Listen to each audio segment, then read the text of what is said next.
are gardeners. They are expert gardeners that have a program that they do. They do podcasts. They have some great 2 minute gardening tips that we have included on our website now under our gardening tab, and we'll be talking about that too. But trust me, now is the time when you want to start thinking about your garden for the spring. And I'm trying to get into the habit of this because I have actually been kind of bad in the past and have been known to start planting my seeds around April. And trust me, especially in Southern California where we get like 100-degree heat, not good. Okay, not a good plan whatsoever. And besides, I want to be eaten out of my garden ASAP. I want to be out there picking stuff, and I wish I would have had a winter garden going, but I didn't quite get that done either. But at least I do have some seeds in the ground right now, and I'm out there every day looking to see if they're growing because isn't that great? Isn't that fun when you finally get the seeds in the ground and you know that they could be popping up anytime and you get to watch something grow? I just think that is like one of the best things in life is to be able to grow your garden and go shopping in your backyard. I mean, that's like way more fun than having to go to the grocery store.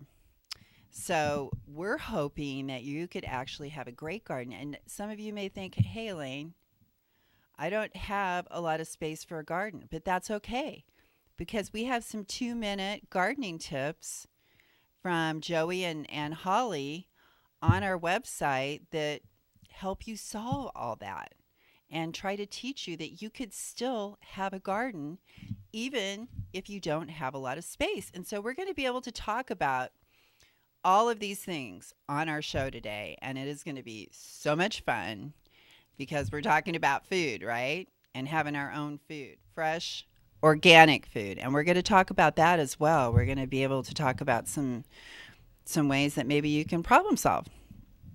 And I don't know if anyone's out there listening, but our phone number is 888-909-1050. And if anyone should be listening and have a gardening question, we got Carlos right here in the studio that can answer your call. And hey, we welcome questions if anyone should have one. We'll be doing just fine. I'm sure we can talk for the whole hour about gardening, no problem. But just in case, just wanted to let you know. So I don't want to waste any more time. I want to get right to my guests because I know they're on the line waiting to talk to you. And I just want to welcome, hey Joey, hey Holly, how you doing? Good, how are you? I'm doing great. And this is the Wisconsin Gardeners, everyone, the Wisconsin Vegetable Gardeners. And that's your website, isn't it? Yeah, the WisconsinVegetableGardener.com for the health conscious organic gardener worldwide. So whether you're in Maine or Southern California, what we offer as information you can apply to your garden. You just may have to tweak some of the dates and times that you do it in your backyard. I love that, Joey. That was perfect. Thank you. Because we want everyone listening, because people could be tuning in from all over the country. And we just want everyone to know that just because we're here in Southern California, we're going to be talking about gardening today that apply to everybody. As a matter of fact, if you're at your computer, I would encourage you to, first of all, you can think about going to Ustream and see both of us on the screen here. We have all three of us. You can watch us on Ustream on kcaradio.com and watch our show live right here in the studio. And while you're doing that, while you're watching us on Ustream, open up another tab and go over to smarthealthtalk.com. And you can look under our gardening tab and find the 2 minute gardening tips. And we're going to be talking a lot about those. And then also go to the website that Joey was just telling you there, the Wisconsin Vegetable Gardener. And you can pull up their site as well. And be sure and bookmark that when you do it. And we're going to, I want to talk gardening here. I want to know, okay, like what do you guys say to someone that says, I have never had a garden before. How do I get started? Well, it's a few different steps. The biggest thing is you want to decide what type of garden you want. You also want to decide where you want to put your garden. You want to make sure you have the most amount of sunlight possible for your garden. And then you also want to decide what you want to grow.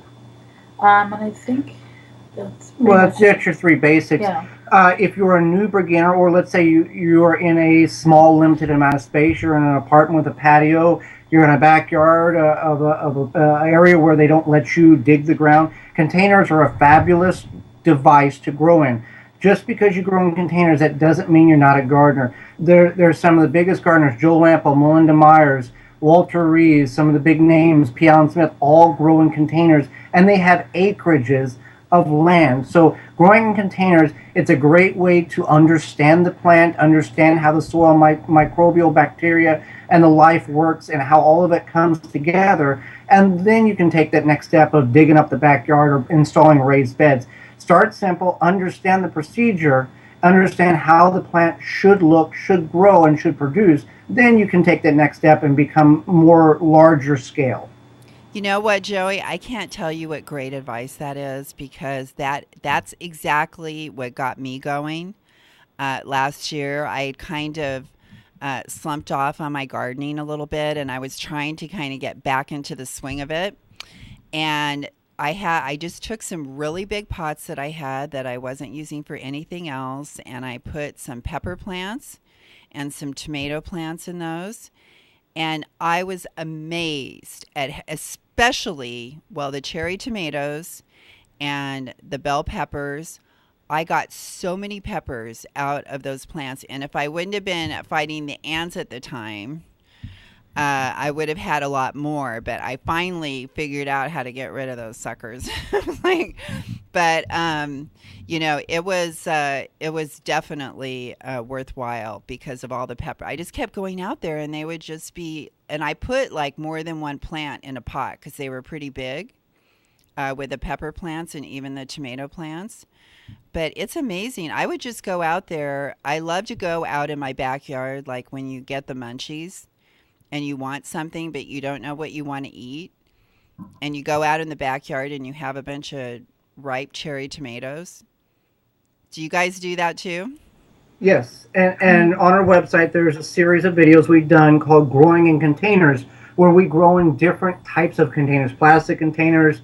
We grew in burlap sacks that you would get from your local coffee roaster, in a variety of different different devices and sizes to show what works and what doesn't work, so you don't have to go through a whole season going, I failed at this. We made the failure for you, so now you know what device works best. Really?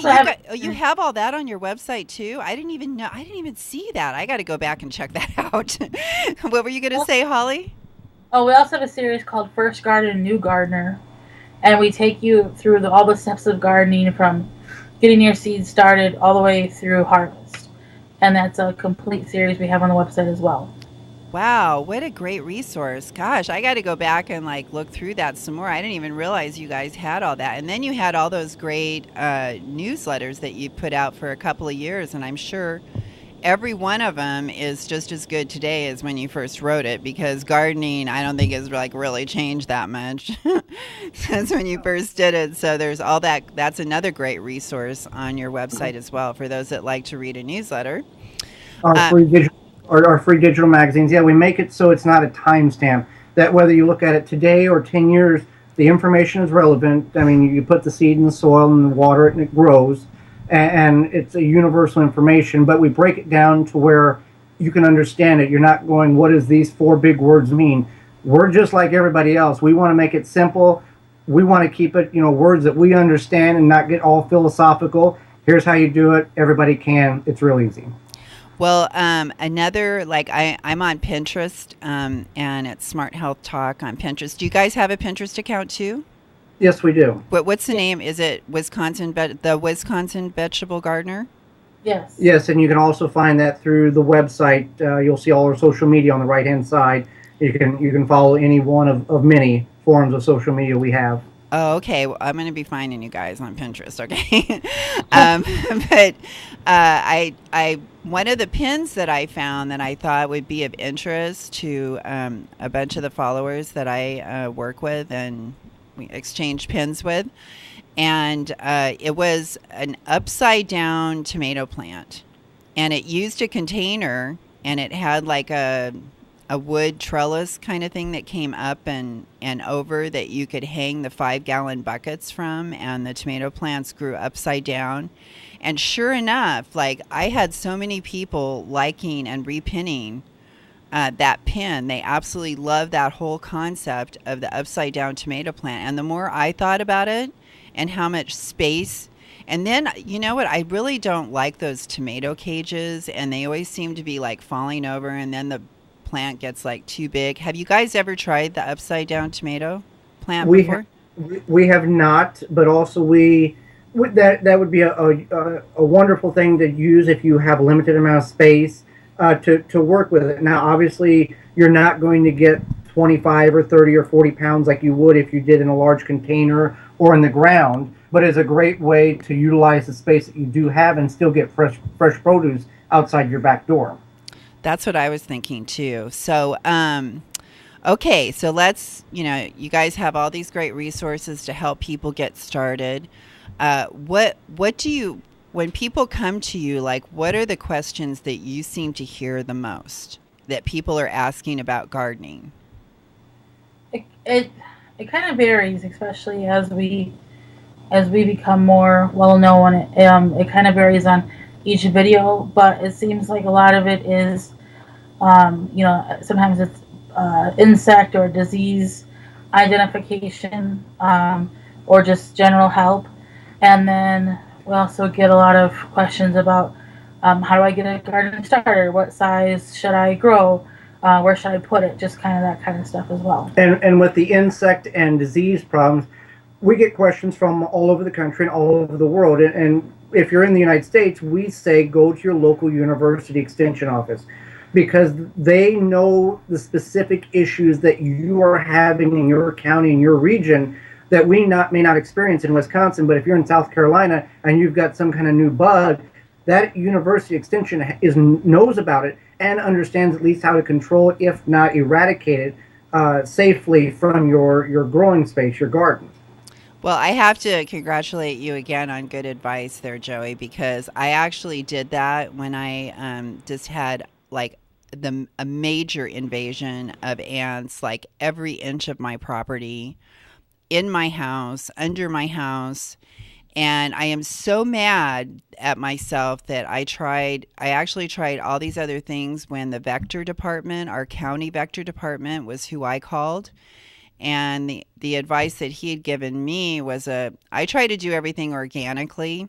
And so I did try things like the diatomaceous earth and like orange oil sprays. And I spent a lot of money and a lot of time using those products. And I wasn't really getting the success they were gone.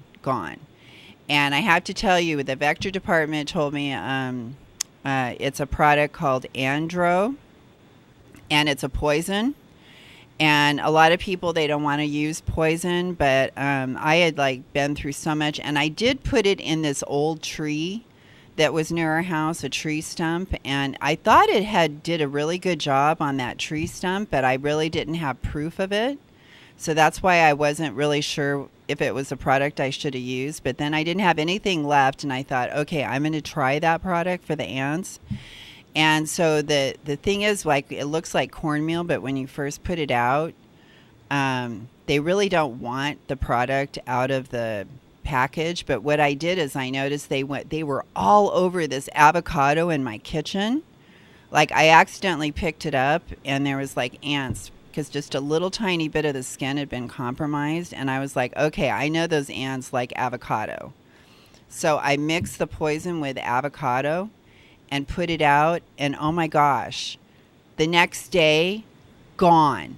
I mean, after hundreds and hundreds of ants, they completely disappeared. It is like it was like a friggin' miracle to me because every single day I was like hours fighting these ants in my house and all that. And so I tell you, everyone, if you're listening to this show, that's your reward for the Inland Empire because I know a lot of people around here are suffering with ants. And at least for our area, that's the biggest tip I can give you because I can't even tell you how bad it was. It was like hundreds in my kitchen every morning, hundreds all over my house. I destroyed a tree because of it, because I used boric acid, which those things can all work. So is there anything that you have had to use like for bugs or anything like that you could give as a tip to people that it's a good go-to? You got something? Tomato hornworm. We faced that problem a couple of years ago. Now, for those who don't know what the tomato hornworm is, it is a green worm that's about 4 to 6 inches long, and it's got a red horn on it, and it will completely eradicate your tomato patch. Oh my God, yes. And you'll know you have it if you go out and it looks like something has ate half of your ripe tomatoes and left black little droppings, and that's indication. Well, you can find them early in the morning. They'll go underneath the leaves during the daylight hours, the heat. They come out in the evening to feed. Some people say you can shine a flashlight on them and they will glow. We've never been successful at that. Out of the 63 tomato plants we had, we ended up getting about 5 pounds of tomatoes. This was 2 years ago. So what we did a research. We sprayed BT on it, which is an organic bug material or bug spray, but it rained so frequently we couldn't keep up with the application. So what happens is at the end of the year, these worms morph into a moth, a very beautiful butterfly almost, and they'll lay their larvae in the soil where the tomato plants are. So if you go in at the end of the season and till your soil up, loosen that soil, you're going to disturb that larva because that bug, that insect, lays that larva at a certain depth to where it will live through the cold winter months and then emerge in the spring. So by disturbing the soil, you're either going to put too much soil on the larva or too little soil, and it will die. Well, we did that, and it's 90% accurate by doing that. And last year, I don't think we really had any signs of the tomato hornworm. So that's an organic approach to a problem that really can eradicate one of the most enjoyable fruits and vegetables in your garden, which is a tomato. Absolutely.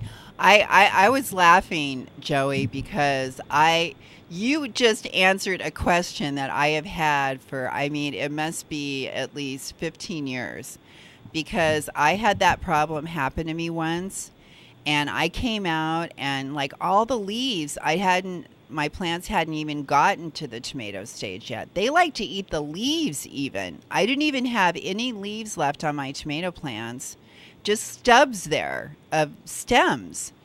And I was like, what is going on here? What happened to my leaves?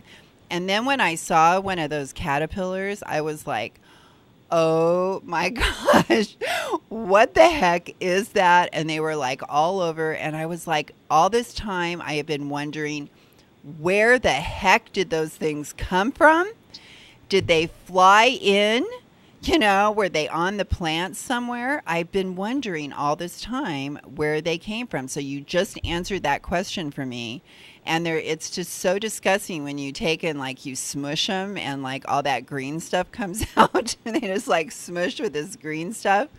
But I didn't know that they actually turn into a beautiful moth. I could see that because they are a very colorful caterpillar, but they're very destructive and they destroy my beautiful tomato plants. And you're right. I absolutely love tomatoes. And tomatoes, like I would like to talk just for a second here about like all the money that you save by having your own garden, because I don't know about where you're at, but if I want to go buy like organic bell peppers, even in season, and organic tomatoes, they can be quite expensive, especially the heirloom kind. And I can understand why some people would say, oh, I can't afford to eat organic, when if you go to the farmer's market, you get like such an excellent deal because you cut out the middleman. You don't have the rent, because when someone sells something in retail, they have to pay for all the employees, the store, the lighting, insurance, like all these different things. And then there's the distributor has to make money, the truck that gets it there, the broker has to make money. Like all these people tag on their profit, which adds to the cost. But when you grow it in your garden or you buy it farmer direct, you cut all that out. But those are like pretty high here. So to me, you really save a lot of money when you grow them at home. Is that what you, Right. is that what you guys find too? Yeah, so we noticed that, like, especially because we do canning and freezing and everything, even if we supplement with the farmer's market, it is still more cost effective for us to grow food or supplement it with the farmer's market. You're gonna have months or sorry, not months, but seasons of gardening where maybe your tomatoes aren't going to do as well as they should, or your peppers or something. So it does happen where you have to go purchase some produce, but we do usually go to the farmers market. There's even a nice winter farmers market here, so it's definitely it's cost effective to grow your own food. Can it be frustrating? Yes, but I think it's worth it. And going to the farmer's market, there's things that we cannot grow. Broccoli, cauliflower, we can't grow it. We've tried it for 6 years. We're not going to try this year. We're going to focus on something else and utilize that space. Well, we can go to the farmer's market and get it for what, a fraction of what you can buy at the store. That head of broccoli or that head of cauliflower was harvested that morning, or at least 12 hours, no later than 12 hours from the time you pick it up off the stand. And you can ask the grower, how did you grow this? How would you recommend cooking this? You can ask them how and what and is it organic and all the things. And the farmer is going to tell you, because he takes as much pride in that as you do growing your own produce out of your own garden. Yeah, I totally agree with you on that, because the I have tried to grow broccoli and cauliflower, and it does take up a lot of space for one thing, and it is pretty hard to grow. And I like focusing on other things like the beans and tomatoes and peppers and things like that, that I know I can get a lot more. Cucumbers, I think, are a pretty good thing as well. And you're right, the farmer can give you all kinds of great advice. And so many people just, cooking vegetables even can be a new experience for them. They're trying to change their lifestyle, they're trying to eat healthier, they're trying to make their own food. And maybe they never really learned to cook, but your farmer can be a really great resource for advice on just how to prepare things. I got some great advice from our local farmer on why you don't want to boil fresh eggs. Have you guys ever heard that before? Yes, if they're too fresh, you don't want to boil them um, because they don't peel right. And I think you can overcook them faster too. Yeah, I guess that there's like the membrane in there, it hasn't separated from the egg. And so it takes a while for that oxygen exchange to happen within the egg. And I say that because I know that Easter's right around the corner, and people that want to boil their eggs, if you boil them fresh. But I did have another lady that used to be an egg farmer tell me, if you leave them sitting out, don't refrigerate them. Leave them sitting out, and it will speed that process up a lot faster. So what are some of your very favorite things to grow? Mine is tomatoes and probably squash. Potatoes, when we have if we can grow good carrots, that's always fun. Radishes are fun for kids because it's 30 days, 18 to 30 days, and you've got radishes. That's always exciting. We figured out garlic is really fun to grow because we've understood how to grow it now, and that took a couple of years. We talked to a garlic expert out of St. Louis. He helped us out on that. We were able to grow sweet corn successfully for the first time last year. What else was we? That's Um, yeah, Oh, the sweet corn. What else do we have? Well, That's give us the advice that you got on the garlic. I'm really interested oh, in On that. garlic. Okay, so garlic, You you well, plant we you, plant it in the fall. So I don't know if this is possible in Southern California, but we did it here in Wisconsin because it kind of has to go through the cold cycle or whatever. So you plant it in the fall. We plant ours in September, end of September, early October, and you don't really have to do anything. You just plant it. It'll sprout. You'll see it sprout before winter, and then it kind of goes dormant or whatever. And then in the spring, as soon as the soil can be worked, you fertilize it, and then when the scapes come, which the scapes are like these curly things, you cut those off, and then usually about 2 to 3 weeks after the scapes come, then it's time to harvest it. now you should be able to grow it successfully in Southern California. We interviewed an individual, Carolyn Binder, who lives in Florida and has been growing garlic successfully for a number of years. And that is in the digital magazine on our website. I believe it's the one with the Swiss chard leaf on the cover. We did an interview with her, and she uses vodka. She uses some cold methods, putting it in the freezer, putting it through a cold cycle. So it can be done. It just there's a few extra steps in the warmer portions of the United States. Right. But for the most part, yeah, you go. It's like a 9 month process from fall through late spring, and but you have to do it that way in order for it to get the bulb growth or whatever. And you put the smaller end is the one that you put down in the soil. Yeah. Right. No. No, the wider, Wider end. the smaller will point to the sky. When you're planting garlic, you want to plant the cloves, not the bulb, and you break the bulb open, you find the largest clove, and the way the clove sets in that bulb when you took it apart, that's the way it should be planted.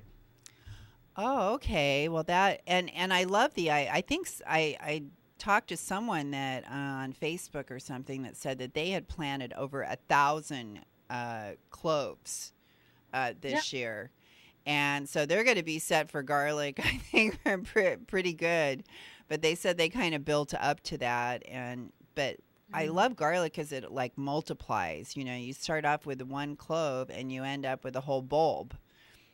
Mm-hmm. I think Yeah. that's So I think that's like kind of magical in a way. And, and garlic is one of the few crops that you'll put in your garden that doesn't cross pollinate with a neighboring variety. You can have 27 varieties next to each other, and you're going to get a pure specimen of the variety that you're growing, because it's not like tomatoes where a bee can go from flower to flower and cross pollinate. You're not going to have that because you're planting a pure clone of the mother plant, yeah. and it never cross pollinates. There is ways to do it, but naturally it doesn't happen. Well, everyone, we're talking to Holly and Joey Bard. It's Baird, and they're the Wisconsin Vegetable Gardener, and that's their website. If you want to go to their website, the WisconsinVegetableGardener.com, and you can be watching us Ustream if you go to KCAA Radio, and we got everyone here right on the screen. You'll be able to see us and join us for the show. But I just wanted to mention one little thing about garlic because I'm pretty passionate about this. Because there was a farmer that told me that there's actually like several hundred varieties of garlic. But, when people go into the grocery store, what do they find in the average grocery store? One kind, right? The kind from China. Yep. Yeah. And the kind from China has it has like other chemicals on it, but it's also bred to have a long shelf life. And I know from being in the cereal business with a lot of flaxseed that when you have a lot of oil, like in the flaxseed, that's what causes your product to go rancid. And so what they've done is they've taken the oil out of the garlic to extend the shelf life. All this garlic from China, and that's just one kind. How many kinds of garlic have you guys grown? We grow 3 different varieties, and they're all hard neck. Garlic comes in a soft neck and a hard neck, and based on what your intentions are in storage life, that's a decision that each individual gardener needs to make. We grow Spanish Roja, Georgia Crystal, and German Hardy. And garlic, eating once you eat homegrown garlic or farmer market garlic, you will never buy store bought garlic again. Oh, it's very strong, and Very it's strong. Very it's flavorful. yeah, very flavorful. You get a really nice garlic punch. I When you agree because I have you ever like baked it? Well, I just put it like in some foil and then the toaster oven with some olive oil on top. And yeah I just kind of break it apart. I don't take the skin off. And I decided because I was making a Italian pasta dinner that I was going to bake some and then make like garlic butter, like real garlic butter with some of the Organic Valley pasture butter and then some of that baked garlic. And oh my gosh, you guys, it was like, I tell you, it was like everything like reeked of garlic. I could not believe how strong that garlic was. It was pretty heavy duty. And then the next day, like I made pizza and I put what was left in the pizza dough. And that came out really good. The pizza dough had a nice garlic taste, but boy, that garlic just, it was in the dough too. It was like really in there. So, but there's so many, as a dietitian, I want people to have that because garlic is so great for your blood pressure and your yeah cholesterol and your immune system. Do you, yeah. It's good for if you're sick or to prevent sickness is to eat garlic, and then it helps your body kind of build up its immunity as well. and then you guys have like so many, I'm sure you guys have videos for this too, but just looking at the 2 minute gardening tips that we have in our gardening section here that you guys made, there's like so many great topics. When you're looking at gardening, there really is. Oh, I know that there was one thing that I wanted to mention when we were talking earlier. When you, Holly, said, it can be kind of hard. And gardening can be a little discouraging sometimes. You may Mm. think, you know what I think the problem is? I've really kind of thought about this, is people see other gardens and they're perfect gardens. And what do you have to say to people? Because in my opinion, you shouldn't get down on yourself if your garden doesn't look like some perfect garden picture that you've seen in a magazine or something like that. Well, Uh, that's okay. Yeah. I'm pretty sure that nobody's garden looks like a magazine. And stuff, stuff happens. You're gonna have, get distracted by work or just have not have time to weed or whatever that weekend, and it's gonna happen, and it's fine. I know our garden doesn't always look perfect. We try to weed as much as possible, but it's sometimes there's weekends that we just don't have time. And we have found, and if your garden doesn't look perfect, here's a good reason why you might want to leave from some of the weeds. We have found in the past, if you leave weeds, and we did this not because on purpose, just because we didn't get around to it. Weeds attract bad insects. For example, black aphids, which are a bug that will. It's basically like a tick for humans. It will suck the juice out of a plant. Well, what we have found is those aphids attach themselves to thistles and other weeds in the garden, and they didn't affect the actual produce that we were trying to grow. oh, okay. So they'll go suck off the weed instead of sucking off your plant. Exactly. Yeah. That's really good advice. Yeah, and that was like one of the tips that you guys have is bug control on here, and then Hmm. controlling weeds. Now we know a lot of people they hear all these commercials on television telling them, that you must kill the evil weed, kill the evil dandelion when with Roundup, and what do you guys have? What kind of advice do you have about that? I would definitely not use Roundup. And dandelions aren't bad. You can actually dig them out and use them for many things. People eat them. They make jellies, jams, wine, all sorts of things Hey, as the well. wine, dandelion wine. There's over 300 varieties of dandelions, and there is no variety that is appearance of a poisonous plant. They're all very identifiable, and dandelions are great.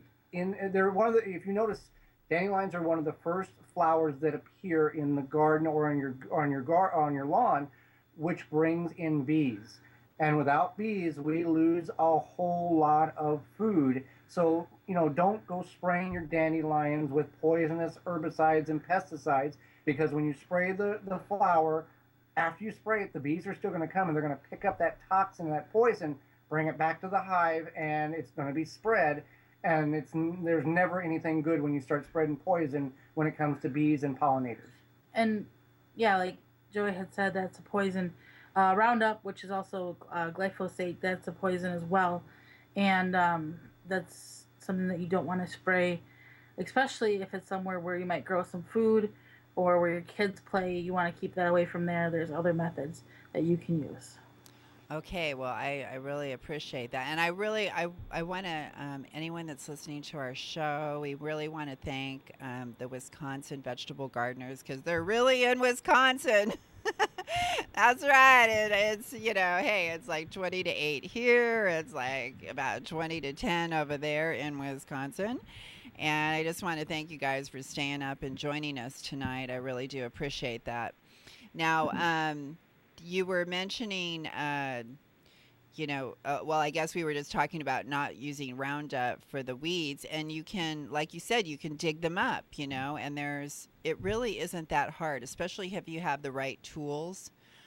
You can deal with those weeds actually pretty fast, and you burn calories and you get exercise and fresh air all at the same time. It is a lot. Can be some work, but you know what?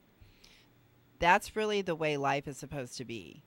If we're just sitting around all cushy all the time, couch potatoes, then that's what our body starts looking like, And I found that I start getting a lot stronger when I start working in my garden.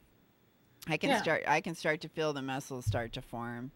It's a great exercise, as well as getting you out there, getting sun, getting vitamin D from being in the sun. And so I think there's just really a lot of pluses. Now, we were talking about getting rid of the weeds, and you have on here, one of your 2-minute gardening tips is mulching. And why don't you explain to people what mulching is, and maybe that might even be a good way to take care of weeds too. Sure.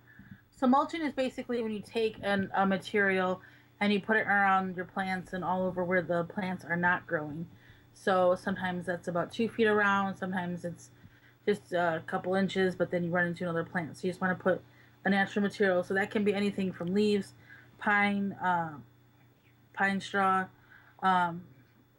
grass clippings. Oh yeah, grass clippings. What about that coconut stuff that they sell?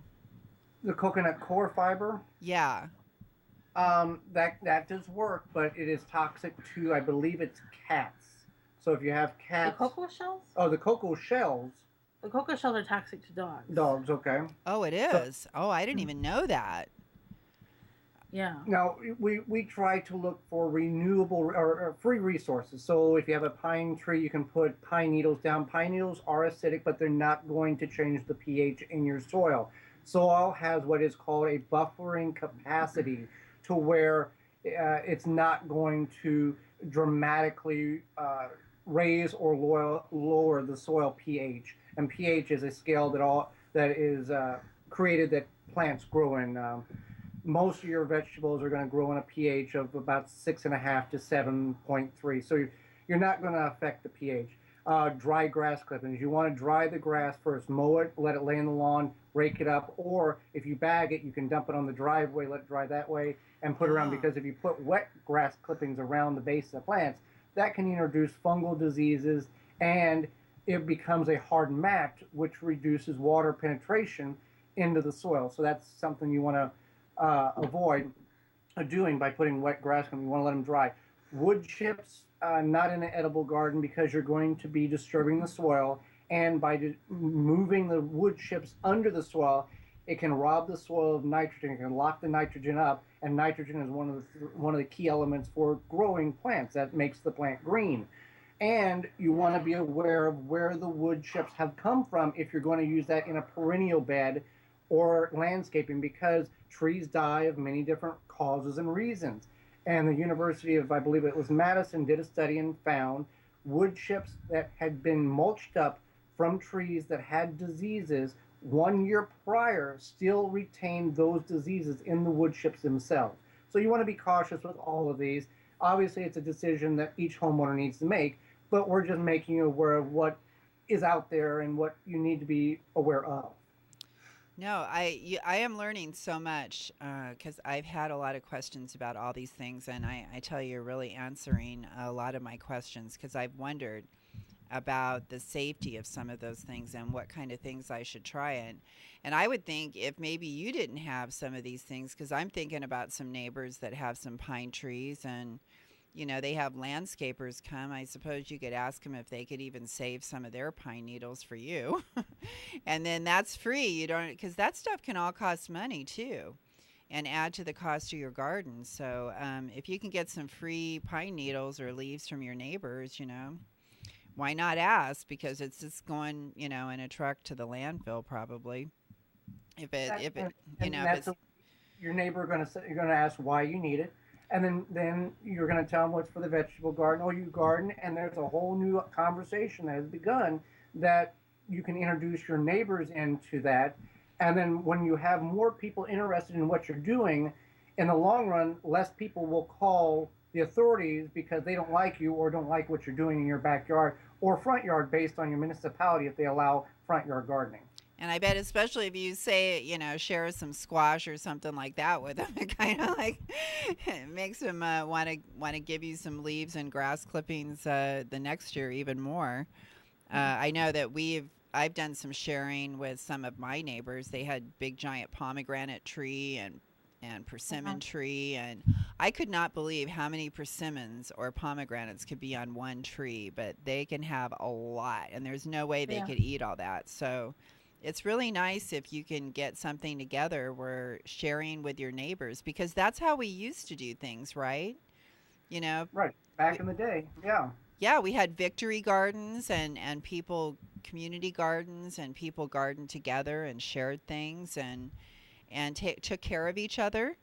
And that's one of the things I love about food and growing food. It if you do have extra, it gives you a chance to be generous with other people, like you said, to start up a conversation with your neighbor that maybe you never really had an excuse to talk before. And just like our one of our neighbors got robbed, well, maybe if our neighborhood would have been more close knit the way people used to be, everyone would have been watching their house and know that they were going on vacation, and as soon as they saw a weird truck out there, they'd be like, hey, who's over in front of the Johnson's house, Right. So this is what, gardening, it just, to me, it brings out the best in people.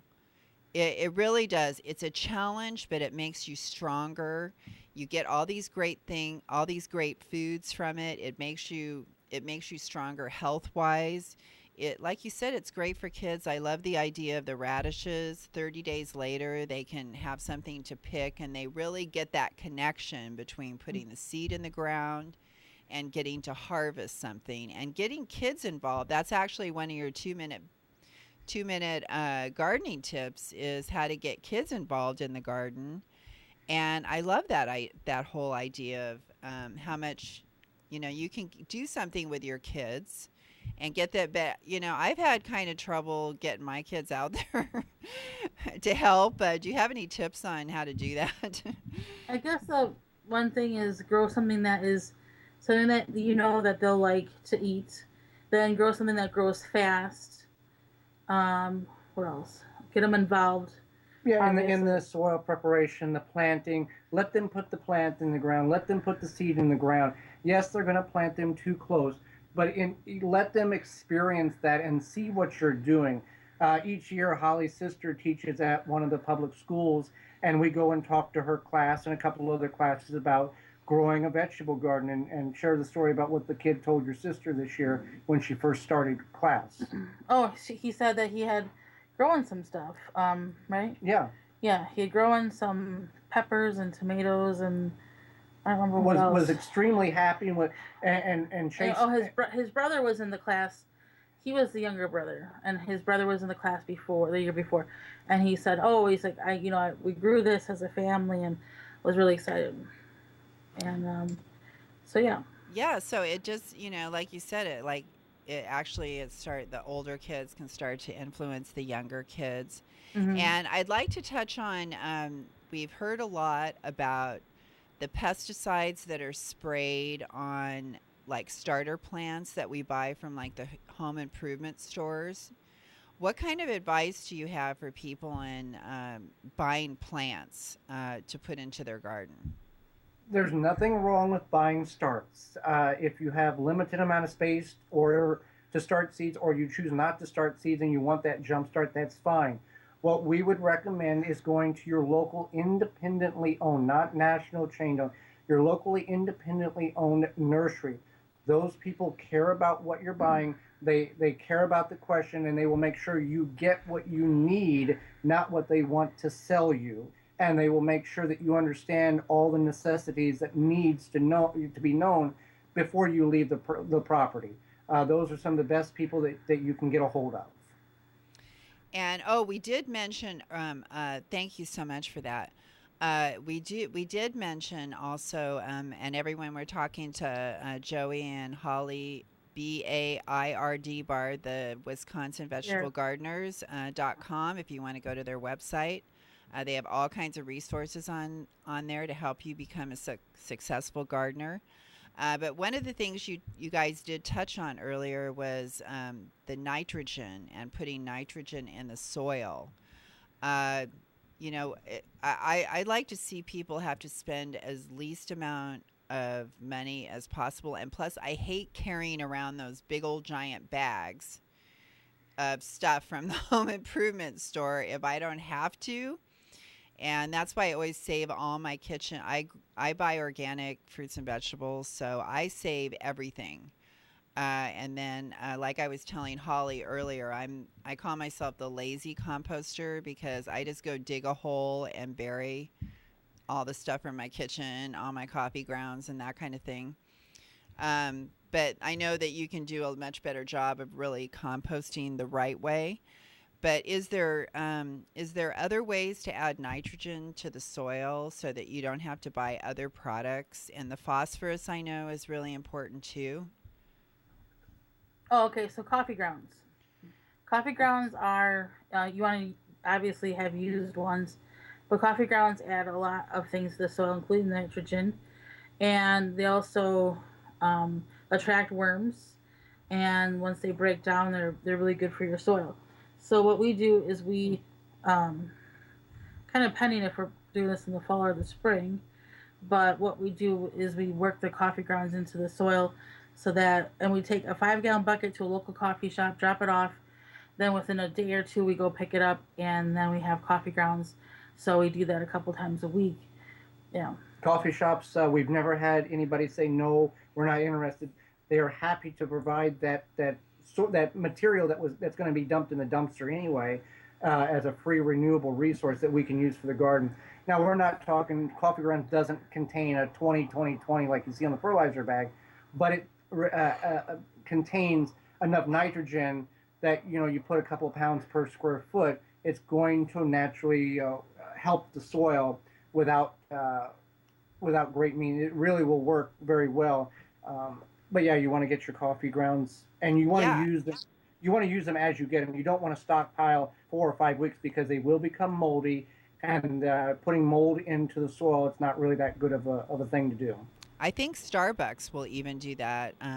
And so if you go to Starbucks and get a coffee, walk out with a free bag of coffee grounds while you're at it too. Right. And so what are good fertilizers? Because I know that there's like fish emulsions, other things like that you can buy. You want organic fertilizers.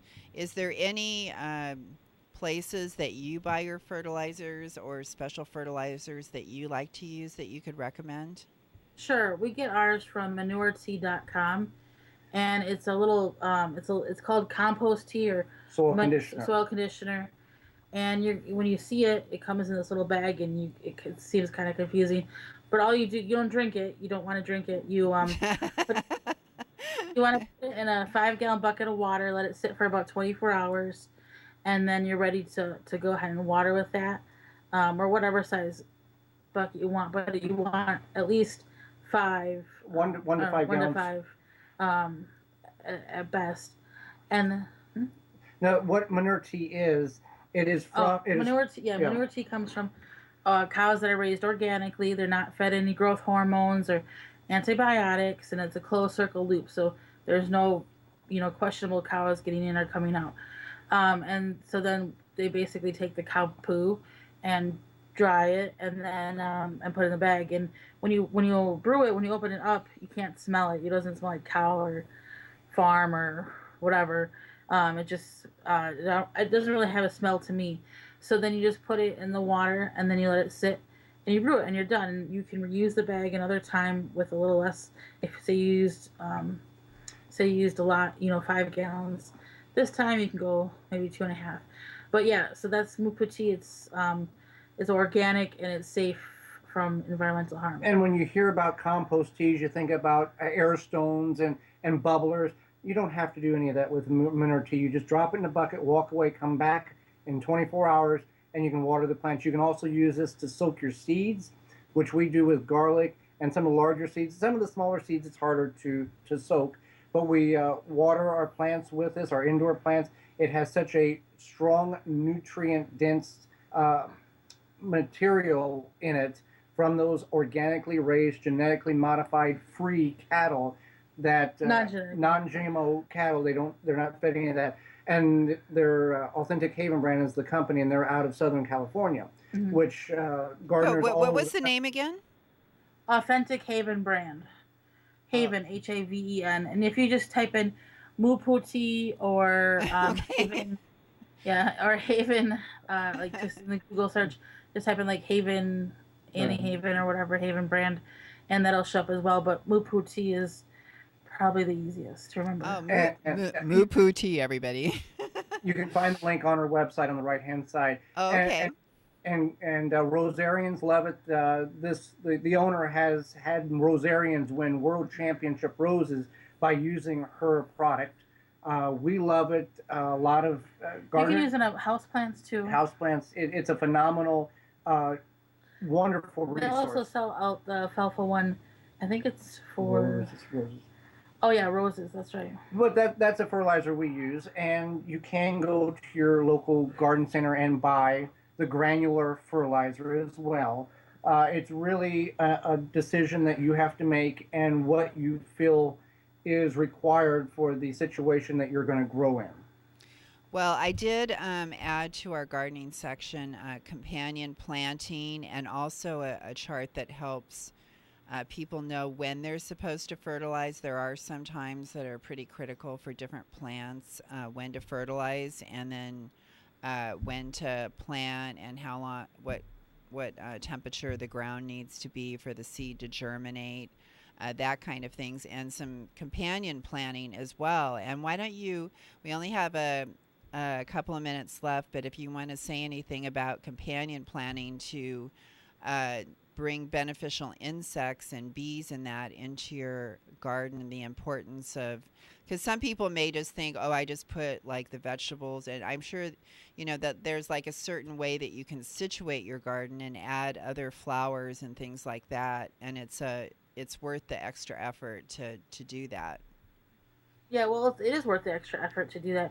The biggest thing would be bee loving or flower loving plants that love bees. So you can plant, you can do some search on this and get the seeds. We just take this mix that we get from the seed person, and we just dump it. I mean, not just dump it, but kind of sprinkle it around, kind of in the middle of the garden. Right. And that seems to work. Yeah, well, you want to.